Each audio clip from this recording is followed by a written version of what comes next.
Okay, let's get into this deep dive. Today, we're doing something I think is truly unique. We're piecing together a legacy, not from the usual broad strokes of history, but from these intimate and sometimes really raw memories that were recorded by her own children. We're Exactly. focusing on one life, Marie Frederiksen, and really trying to understand what her quiet, enduring strength cost and, what it ultimately built. That's it, exactly. Marie Frederiksen is the maternal great-grandmother of our listener, Carol Blake Dye. And our goal here is to get past the dates on a family tree and really understand her character, Right. her resilience, the nature of her faith, and just the sheer grit it must have taken to navigate that kind of deep poverty. Not once, but twice. First in 19th century Denmark, and then all over again on the Utah frontier. And the sources we have are just extraordinary for this. We're looking at the life histories recorded by three of her children, Axel, Christian Peter, and Almaria Frederica. And when you start weaving those three stories together, a portrait emerges of this woman whose patience was, well, it was seemingly boundless. So before we dive into the emotional depth of these stories, we should probably set the stage. Lay out the firm, verifiable foundation of Marie's life. Good idea. She was born on October 17th, 1849 in Hermisted, Denmark. Her parents were Frederick Andersen and Apollo and Jespersdatter. And Carol, this connection for you is just incredibly deep genealogically. It connects your mother's line back for centuries in Denmark, even to figures like Anders Smed Simonsen, born all the way back in 1550. Wow. So this is a family lineage with really, really deep roots in that specific soil. And it speaks to generations of agricultural life. I mean, Marie was confirmed in the local church in 1863, which was a critical rite of passage in that society. It really reinforced her early foundation in faith. And then she married Jens Christian Andresen in 1872, right there in Hermisted. She did, and they wasted no time in starting a family, a massive family. Records confirm they were parents to at least 4 sons and 6 daughters. 10 children. That is a household of 12 people to feed and clothe and shelter. In a time and place where resources were, to put it mildly, thin. So she's living in Hermisted, navigating this huge family life for about 10 years after her marriage, and then the first tremors of massive change start to hit. And we know she eventually made that transatlantic journey, really the defining sacrifice of that era. She arrived in Utah with her husband and the younger children. Her life ended in Vineyard, Utah on November 22, 1902. And she was still relatively young, only 53. 53. So Yeah. she only lived about 11 years in this promised land. And she died while her youngest child was still just 11 years old. It's a short life, but just absolutely packed with labor and sacrifice. So to frame this, we really have to look at the historical context of her Danish years. What was life like there? Well, Marie's formative years, her marriage, her early motherhood, it all took place in late 19th century rural Denmark. It was an agricultural society. Life revolved around the farming cycle, strong family networks, and the church. But this period was also marked by this profound economic stress. Denmark was in the very early stages of industrialization. Big societal shifts were happening. So traditional rural labor was becoming less valuable. It created this deep economic pressure cooker, especially for large families like theirs, who relied solely on farming or day labor. So they were working harder for less. Exactly. This disparity between just relentless effort and meager return is precisely what we see reflected in the extraordinary hardship her children detail. And then economic stress, it brings us right to the heart of our sources, starting with the history recorded by her son, Axel F. Andresen. Axel's memories give us this visceral window into how Marie and Jens ran a home where what wasn't just, a passing thing, but a constant physical presence. Axel's account it's just brutal in its honesty about their poverty. It's the defining backdrop of his entire childhood. He describes his father, Jens Christian Andresen, as a man of just relentless, backbreaking work. He was logging 14 to 16-hour days, right? Yeah. He was always in demand as a laborer. Always in demand. And yet, Axel records this chilling fact that his wages were, quote, scarcely enough for their large family. Which brings us to that memorable nickname Jens had, the Goose King. The Goose King. It's such a fascinating, almost tragic title. It wasn't a sign of local prosperity or anything like that. No, it refers to the fact that Jens raised so many geese just to try and supplement the family's desperately thin income. He was working maximum hours, plus running this huge side operation with the geese, and they were still starving. So the name implies industriousness, but the reality was just this failure to meet basic needs. It's a symbol of how the system was failing them. Absolutely. And if Jens was the goose king of labor, then Marie, or Maria Frederiksen and Andreessen, she was the queen of domestic resilience. Axel describes his mother as a neat and clean woman whose work, unlike her husband's paid labor, was literally endless. We're talking about managing a household of 12 people with zero modern conveniences. It's invisible, constant labor, washing clothes for 12 people by hand, baking what little flour they could get, mending threadbare clothing, and this is crucial, keeping their tiny homes spotless. That cleanliness, as Axel emphasizes, it was like a form of psychological defense against their poverty. And they had virtually nothing to work with. He gives us the dimensions of their poverty. Hmm. At first, it was just one large room and a lean-to with a big chimney for cooking. That's it. Later, they managed to add one more room, which had rough boards for a floor, and the fact that Marie managed to keep that space clean and spotless speaks not just to pride, but to this deep sense of order and self-respect that she must have imparted to her children. In the face of utter material lack, she controlled the cleanliness of her small domain. And this pride was so necessary because that lack, it forced the children into the labor force at what he calls a truly tender age. Axel says the three oldest children were obligated to work almost immediately. And this wasn't just chores. This was heavy physical work that was essential for the family's survival. Just think about the physical toll. Axel and his older sister Andrea, they went out with their father to dig and haul turf. Which for us today is peat moss. It's dug out of swamps in these heavy brick-sized pieces and then sold for fuel. And they didn't have a horse or a cart. They hauled as much as they could on a wheelbarrow. Imagine the weight, the mud, the sheer persistence required. Axel notes that their little arms and legs ached when the day was done. That was their childhood reality, this relentless ache as a daily reminder of their poverty. And Axel's personal story as a herd boy is maybe the most emotionally resonant detail. From age 7 to 14, for 7 straight summers, he worked for other people, almost like a young indentured servant. For just $2 a day. A pittance, but vital for them. Absolutely vital. And because Denmark didn't have a lot of internal fences, a herd boy's job was critical and just exhausting. You had to constantly be moving the animals to keep them on the owner's property. It was a long, solitary, repetitive day under the hot sun. And here's where the emotional cost is just laid bare. While he was out there, he could look up and see his mother's home in the distance. He actually writes about crying from the sheer loneliness, just waiting and praying for the shadows to lengthen so he could finally go home. That separation, even just for a day, was wrenching for both of them. Marie knew her 7-year-old son was out there, alone, exhausted, and desperately homesick. And all of this labor was directly linked to their hunger. Axel and Andrea, they had to sell hot cross buns just to buy basic staples like flour or sugar. But the begging anecdote is even more striking. Axel remembers taking a basket and a bottle to the, quote, better class of people to ask for a crust of bread and a little skimmed milk. They were literally living off the scraps of others. And it's right there, in that moment of greatest humiliation, begging for scraps, that Marie's defining spiritual character is revealed. It is. Axel records that when they came back with that meager food, Marie would pause, thank the Lord, and ask for a blessing over it. She transformed an act of physical destitution into an act of spiritual abundance. That profound grounding in gratitude, even when serving a crust of bread, that was the enduring lesson Axel carried with him. And that contrast between their spiritual strength and their physical suffering, you just can't overstate it. Axel even mentions the constant sickness tied to malnutrition. He talks about having headaches so severe he was nearly wild, which were only relieved when he vomited up a large worm. Oh, that's horrible. It's visceral, the constant presence of lice and fleas. It's a stark reminder that this wasn't some romantic poverty. This was physical misery that infected every part of their lives. But the memory is balanced, isn't it? By the resilience and the ingenuity of their home. Despite all that suffering, Marie and Jens fostered simple joys. Axel details the homemade toys that they cherished, treasures created from nothing. And these weren't just simple stick toys. The descriptions are fascinating. They cut wooden spools in half to make wheels for a matchbox chariot. Then there was the springbuck, a clever device made from a goose breastbone, wax, a stick, and a rubber band. You'd twist the band, and the little thing would jump and hop across the floor. And my personal favorite, the rumble pod. This was their homemade noisemaker. Tell me about that one. It was a piece of pig bladder stretched tightly over an empty tin can with a feather stuck through the middle.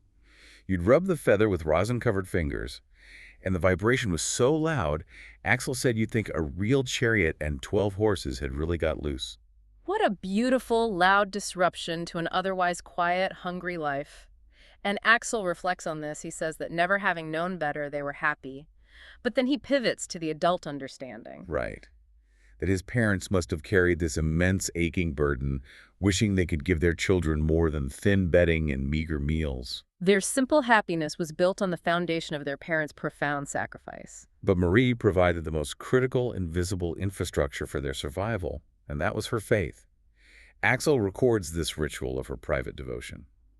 In the evening, she would take him by the hand, walk to a quiet, secluded spot, and kneel. And she would pour out her heart to God, asking specifically for a blessing on her children and petitioning that they should never want for the needful things of life. This ritual it's the essence of her legacy. She didn't just pray for food, she prayed for moral and spiritual armor for them. And it was this deepening personal faith that led to the defining internal conflict of the Andreessen family, the conversion to Mormonism. Jens Christian was baptized in 1880, but Marie was initially, and this is a direct quote, very much against the missionaries. That must have created incredible tension in the marriage. The husband embracing this new, demanding faith that required massive sacrifice and emigration, while the wife is holding back. And right at the center of this tension was their son, Axel. The 9-year-old Axel. He'd received this profound testimony from hearing the story of Joseph Smith, a burning conviction that he said could never be stronger. But here's the remarkable moment of filial devotion. Axel refused to be baptized until he had personally taught his mother, and she too believed. He basically became the missionary to his own parent. The son demanded faith from the mother before claiming his own reward. What a reversal of roles. It's incredible, and the triumph came on June 7th, 1888. Marie finally accepted the faith. She, Axel, who was now 13, and his older sister Andrea were all baptized together in the pond right there on their property. Axel called it, "What a happy day that was, to go down into the waters of baptism and become a little Mormon boy." And that conversion immediately dictates the end of their life in Denmark. They knew the future was across the ocean. Axel, the first teacher, he was the first to leave. He immigrated to America in 1889 after they somehow secured money for his ticket. This parting scene, as he describes it, is just heartbreakingly poignant. He was 14 years old. The date he left was October 17th, 1889, which was Marie's 40th birthday. Oh, wow. Imagine that. The son's emigration marking the mother's passage into middle age and the family beginning to fragment. He records this enduring mental picture he carried with him. The small 2-room rock house with its straw-thatched roof, the sand hill where they played, and that sacred baptismal pond. He was dressed in a homespun suit, a garment of his mother's labor, his first pair of leather shoes. He carried a small carpet bag with a change of clothes and a few copper pennies. That's it. And as he prepared to leave, the emotion was just too raw. They were too full of sorrow to even speak the word goodbye. They parted in silence. But Axel understood the transmission of his mother's final teaching. He records what he knew her silent advice was, a mandate that would serve as his moral compass in this strange, dangerous new land. He wrote, "When dangers surround you, when the world is offering you pleasures and wickedness, my boy, be firm and have courage and say no." It's a profound philosophical statement disguised as a maternal instruction. Marie, unable to give him any material wealth, gifted him this unbreakable moral strength. So Axel goes across the ocean, arrives in Utah, starts working immediately, saving every penny he could. But as he records, living on just $50 a year, there wasn't much to spare to send back home. His sacrifice was only the beginning. And that sacrifice cleared the way for the next one. The immense endurance Marie showed in sending away her first son was tested all over again with the departure of her second son to emigrate, Christian Peter Andreessen. And his narrative shifts the focus a bit. It's less on moral instruction and more on just sheer physical isolation and survival. It really is. Christian Peter's story, it reinforces this inescapable reality that Marie's children just knew nothing but hardship from the very start. He was sent out to work at age 10, and he specifically recalls being beaten by his boss for losing the geese he was supposed to be herding. He just ran home and never went back. Never went back. The fact that he was beaten for an honest mistake at age 10 just highlights the brutal necessity and the lack of compassion in the labor market they were in. But that early hardship, it provided a necessary resilience for the journey he took just 3 years later. At age 13, Christian Peter left Denmark completely alone.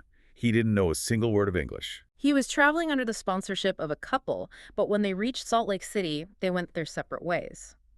Christian Peter was left to navigate the final leg of the journey alone to Spanish Fork. That is a psychologically jarring scenario for a 13-year-old in a foreign country. He was alone, relying entirely on the conductor and his own, nascent ability to communicate his destination. But the final arrival was catastrophic. He was dropped off by the conductor at a depot near Spanish Fork, about 2 miles from where he was supposed to be in the middle of the night, at 2 a.m. And the family who was supposed to meet him, they weren't there. He had no one, no language skills, nowhere to go. His description of that night is one of the most harrowing accounts in all these sources. Yeah. He realizes he is utterly alone with, quote, not a soul within a mile. It was a moonlight night, so he just lay down on the platform, curled up, and fell asleep from sheer exhaustion. But the terror came when he woke up. He was surrounded by coyotes. Imagine that shock, waking up alone in a strange, silent American desert, unable to speak, and realizing you are vulnerable to the elements, to the wildlife. He was sick and frightened, and even though he wasn't baptized yet, he records that he prayed intensely. Eventually, a man found him, realized the gravity of the situation, and managed to get word to the family who had sponsored him. When you think that Marie had already endured the silent heartbreak of sending Axel away, equipping him with moral armor, how much heavier must the guilt and the sacrifice have felt knowing her second son was facing near death, alone, and terrified in a foreign land? The hope of Zion was coming at an extraordinary price. And that price was paid not just in fear, but in labor. Christian Peter details the arrangement he had to fulfill. He had to work for the family who sponsored his ticket for 2 full years to pay off the cost of his immigration. So indentured servitude, basically. It was a common but very demanding form of it among poor European immigrants in the American West. 2 years of working for someone else just to clear his debt. That's a huge chunk of a young man's adolescence. But again, his resilience shines through. He records that the very day his 2 years were officially up, he left immediately to reunite with his family, who had since gathered and settled in Vineyard, Utah. These two narratives, Axel's and Christian Peter's, they really show the two halves of the immigration coin, don't they? The moral sacrifice and the physical isolation. They do. Marie had to trust that the seed of faith and the core character she instilled would survive the journey, the loneliness, the exploitation. She endured that separation because she believed in the promise of the gathering. And her endurance was soon tested again. That brings us to our third and final key source. Rika was born in 1891, right at the end of their time in Denmark. She was only 3 months old when Marie, Jens, and the 5 youngest children finally left to join the older boys. The family migration was a huge logistical feat, and the dates are so aligned with Marie's life markers. They left Denmark on September 16th, which was Jens's birthday. And they landed in America on October 17th, 1891, which was Marie's 42nd birthday. The family was slowly being gathered, one piece at a time, across the continent. But arriving in Zion did not magically erase those years of poverty. Rika records that the family first settled in Provo, then Vineyard, and the early years were just characterized by extreme want. Back to basics. Living in a one-room house, and the staple meal Rika remembers from those early Utah days perfectly encapsulates their diet. It was black coffee, bread and molasses, or syrup. That was it. That was the primary source of sustenance. The children, already accustomed to hunger, were expected to subsist on this. So it forced them into immediate, brutal self-sufficiency. Jens built an adobe room addition himself. He made the adobe bricks himself. Clay mixed with water and molds, left to dry in the harsh Utah sun. This required phenomenal, constant physical exertion from a man who had already worked 2 full lifetimes in Denmark. Rika records a detail about their new home that speaks volumes about the insecurity and the fear of these newly arrived settlers. Jens and Marie built a fruit room under the floor, covered by a door, specifically so, quote, "The Indians would not find the meager amount we had." That's a complex historical and psychological nugget.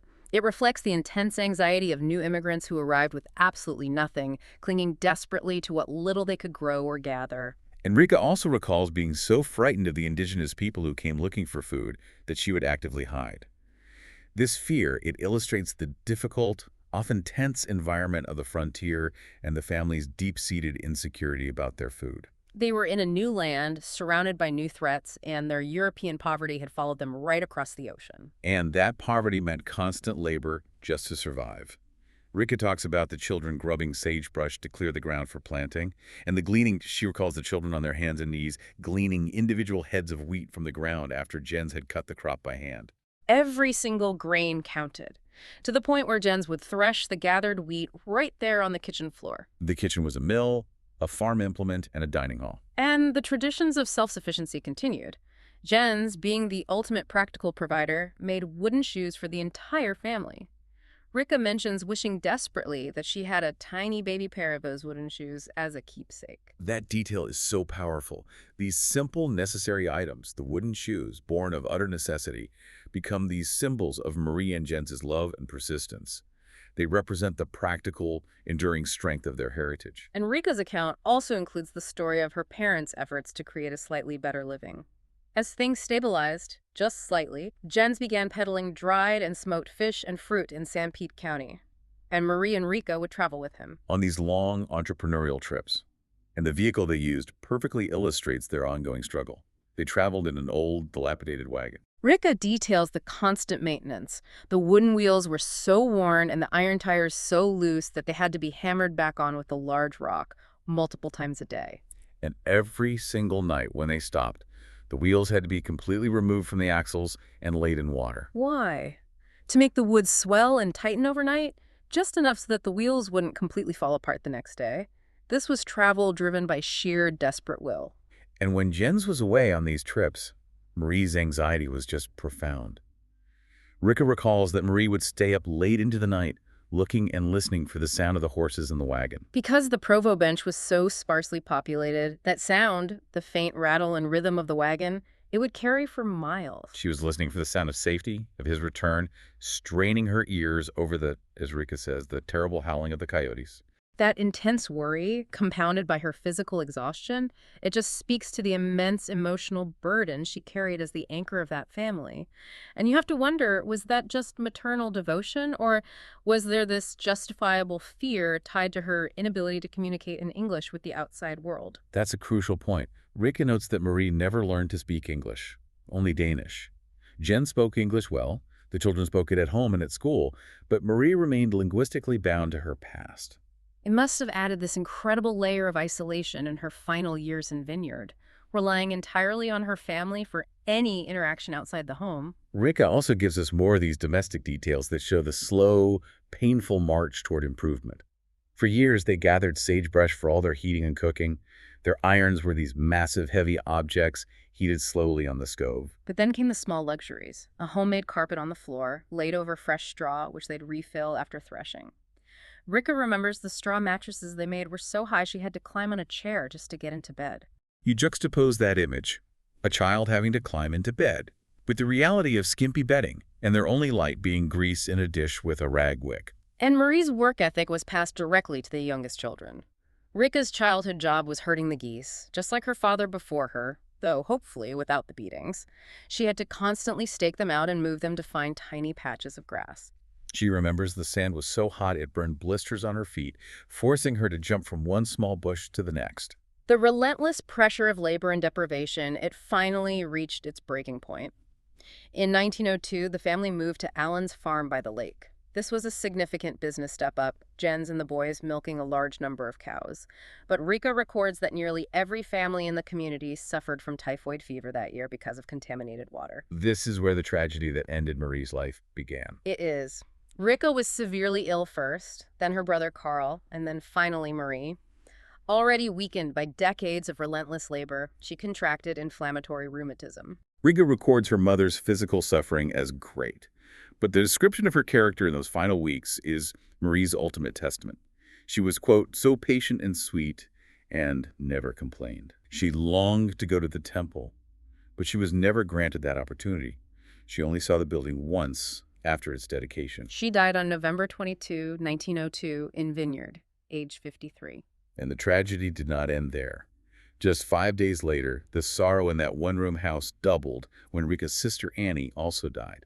Rika describes the desperate, horrific attempts to save her, where the doctor packed her in ice, a treatment Rika believed actually hastened her death. The home, already reeling from Marie's loss, was just consumed by overwhelming sorrow. And Rika herself continued to suffer, requiring two severe operations for the pus that filled her stomach from the typhoid, both performed right there in their home. She remembers saying goodbye to her family, willing to go if her heavenly Father willed it. But Marie's influence, her enduring maternal interest, it didn't cease with her death. Rika recounts this powerful, defining spiritual experience that helped shape the rest of her life.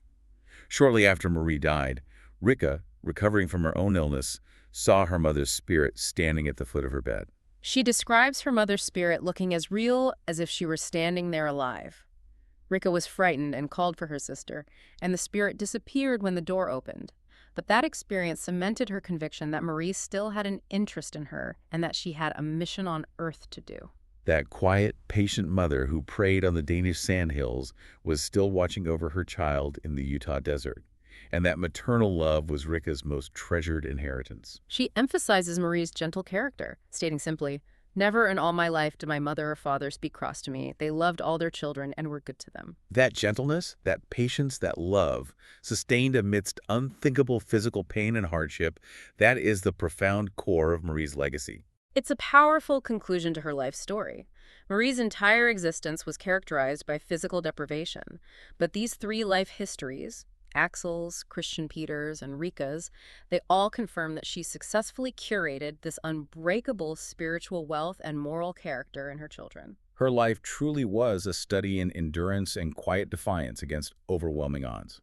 And while Marie died before she could fulfill her great desire to go to the temple, her family, specifically her loyal and faithful husband, Jens, they ensured that this spiritual gap was filled.